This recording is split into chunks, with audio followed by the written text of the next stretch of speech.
నమస్తే. ప్రస్తుతం మనం హైదరాబాద్లోని విద్యుత్ సౌదాలో ఉన్నాం. ఇక్కడ వేలాది మంది అయితే మాత్రం విద్యుత్ సంబంధించిన ఉద్యోగులు అయితే మాత్రం మహాధర్నా కొనసాగుతుంది. ఇక్కడ మొత్తం కూడా పాల్గొన్నారు. తమ సమస్యల పరిష్కారం తప్పకుండా చేయాలని కూడా డిమాండ్ కూడా చెప్తున్నారు. మాట్లాడదాం. ఏమేమి డిమాండ్లు ఉన్నాయి, ప్రభుత్వానికి ఏం చెప్పాలి? కార్మికుల ఐక్యత వర్ధిల్లాలి. కార్మికుల ఐక్యత పిఆర్సీని వెంటనే.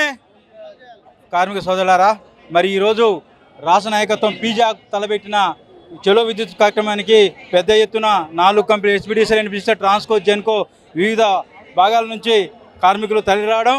మరి ఈ కార్యక్రమాన్ని 45 రోజు ఇవాటికి, నిన్నటి 44 రోజు మరి కార్యక్రమాన్ని మేనేజ్మెంట్ పిలిచి మాట్లాడుతామనంటే ఇంత మటుకు కూడా మరి పిలవకపోవడంతో పాటు తాత్కారం చేసుకుంటూ మీరేం చేస్తారు అన్నట్టుగానే ఆలోచన విధానంలో ఈ మేనేజ్మెంట్ ఉంది.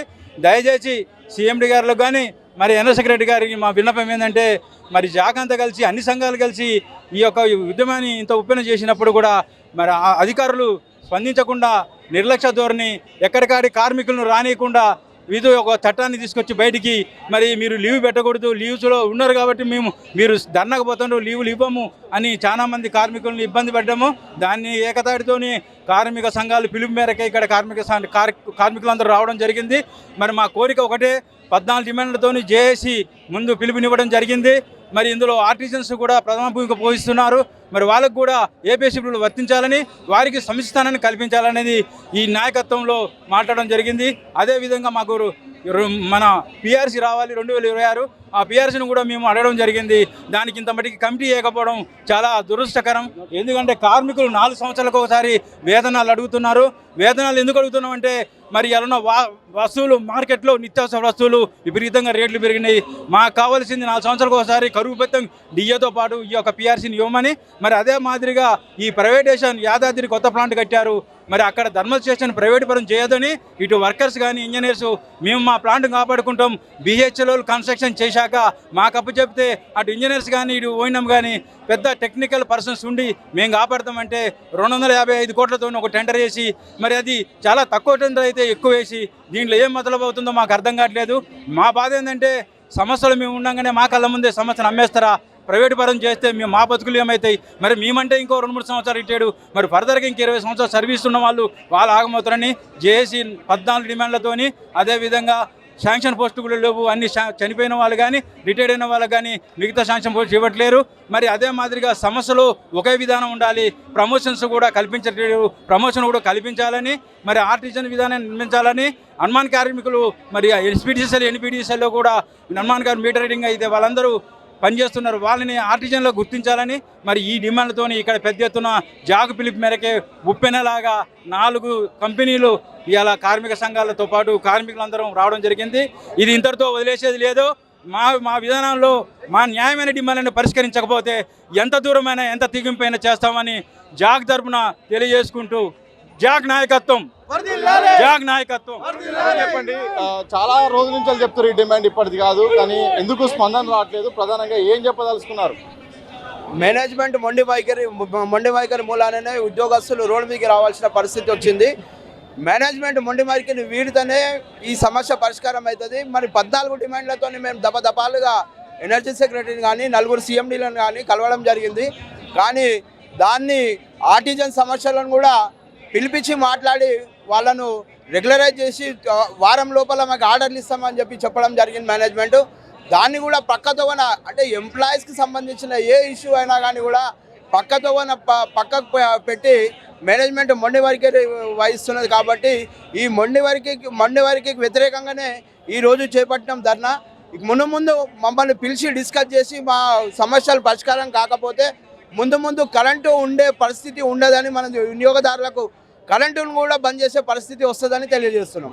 చెప్పండి, ఏం చెప్తారు? ఒకవైపు ప్రభుత్వము, ఒకవైపు ఆర్థిక సమస్యలను ప్రభుత్వం చెప్తుంది, మరోవైపు ఉద్యోగులకు సంబంధించిన హక్కులు కూడా నెరవేర్చాల్సిన బాధ్యత కూడా ఉంటుంది.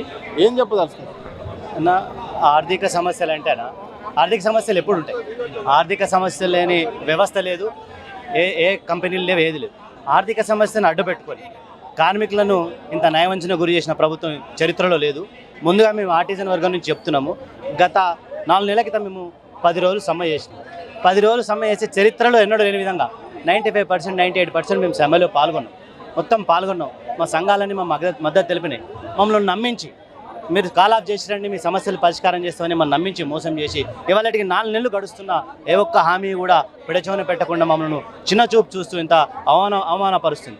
కాబట్టి మా పవర్ జేఏసీ తరఫున ఆ డిమాండ్ మొదటి వరుసలో ఉన్నది. పవర్ జేఏసీ తరఫున మేము నమ్ముతున్నాము. పవర్ జేఏసీ చాలా పెద్దది. ఈ పవర్ ఎలక్ట్రిసిటీ సెక్టార్లోనే ఇంత పెద్ద జేఏసీ లేదు. ఈ జేఏసీ నిర్ణయం మేరకు అందరూ ఇక్కడికి వచ్చాము.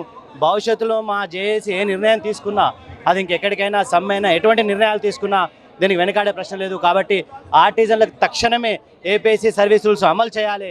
అమలు చేసి మాకు కావాల్సిన సమాన పనికి సమాన వేతనం ఇవ్వాల్సిందే. ఇవ్వలేని పక్షంలో మా పవర్ జేఏసీ పక్షాన కలిసిపోవడానికి సిద్ధంగా ఉన్నామని తెలియజేస్తున్నాం.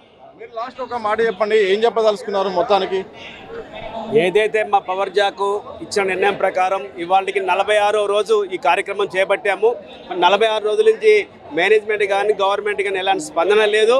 మరి ఇవాళ ఉన్న 4 కంపెనీలలో ఇంజనీర్లే కానీ ఆర్టిజన్లే కానీ ఎంప్లాయీస్ అందరూ భారీ ఎత్తున ఇక్కడికి రావడం జరిగింది.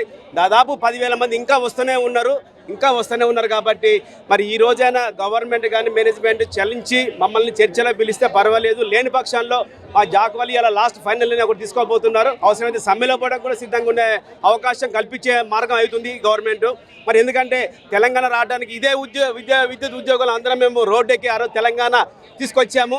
మరి ఆ రోజు తీసుకొచ్చినప్పుడు కరెంటు ఇవాళ 24 గంటలు నడుస్తుందంటే మా ఎలక్ట్రిసిటీ డిపార్ట్మెంట్లో పనిచేస్తున్న కార్మికుల వల్లనే ఇలా కరెంటు నడుస్తుంది.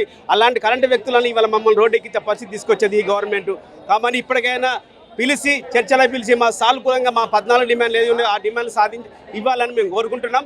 ఏదైతే ఉందో ఆర్టిజన్లకి ప్రధాన పాత్ర మాకు కల్పించాలా. వాళ్ళకి ఎందుకంటే దాదాపు 9 రోజులు నిరాహార దీక్షలు చేసి అన్ని చేసి రోడ్డు ఎక్కినా కూడా మేనేజ్మెంట్ గవర్నమెంట్ పిలిచి వాళ్ళకి న్యాయం చేయకుండా జరిగింది. మరి ఈ రోజైనా చెల్లించి ముందు సమస్య, ఎందుకంటే వాళ్ళకి ఆర్టిజన్లకి అవకాశం ఉంది చేయడానికి, ముందు వాళ్ళ సమస్య పరిష్కరించాలని మేము కోరుకుంటూ గవర్నమెంట్కి మా జాక్ వాళ్ళు ఇవాళ తుది నిర్ణయం చేయబోతున్నారు. కాబట్టి దయచేసి ఇప్పటికైనా అర్థం చేసుకొని మమ్మల్ని త్వరలో పిలిచి చర్చించాల్సిందని కోరుకుంటాం.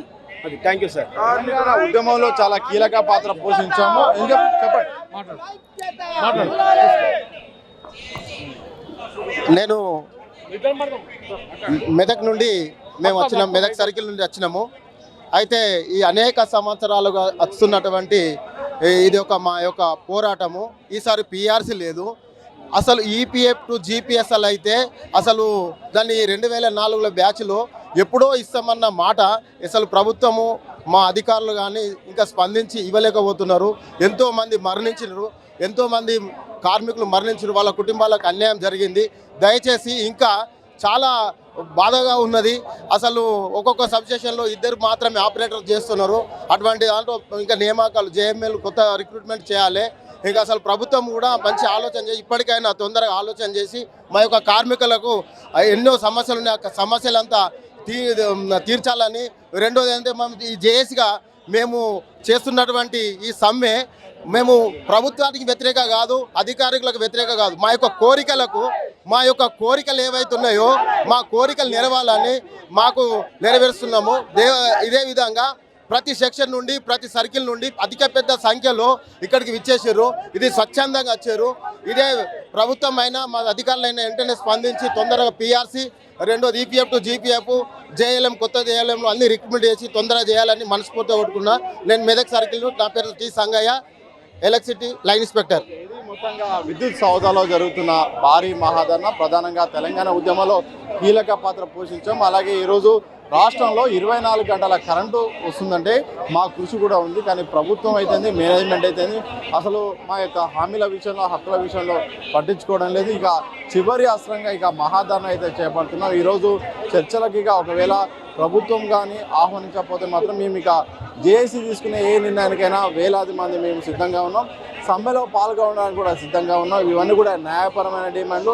పిఆర్సీ అయితేంది, ఆర్టిజన్లకు సంబంధించిన అంశం అవుతుంది. ఇలా 14 అంశాలు ఉన్నాయి డిమాండ్స్. ఈ డిమాండ్స్ అని కూడా నెరవేర్చాల్సిన బాధ్యత, లేకపోతే మాత్రం ఇంకా మెరుపు సమ్మె కొనసాగిస్తామని కూడా విద్యుత్ జేఏసీ నాయకులు చెప్తున్న సందర్భం అయితే కనిపిస్తుంది. మరి ప్రభుత్వం మేనేజ్మెంట్ దిగి వస్తుందా, లేకపోతే ఇలాగే మొండి వైఖరి అవలంబిస్తుందా? మరి లేని పక్షంలో నెక్స్ట్ జేఏసీ ఎలాంటి నిర్ణయం తీసుకోబోతుందా అన్న దానిపైన మాత్రం సర్వత్రా సస్పెన్స్ అయితే ఉంది. ఇది మొత్తంగా హైదరాబాద్లోని విద్యుత్ సౌదా దగ్గర అయితే మాత్రం మహాధర్నాలో భాగంగా వేలాది మంది అయితే మాత్రం నిరసన వ్యక్తం చేస్తున్నారు. ప్రభుత్వానికి తమ డిమాండ్ అయితే వ్యక్తం చేస్తున్నారు. ఇది మొత్తానికి ఇక్కడ కనిపిస్తున్న సందర్భం. కెనపురం వంశీతో సతీష్, దిశ టీవీ, హైదరాబాద్.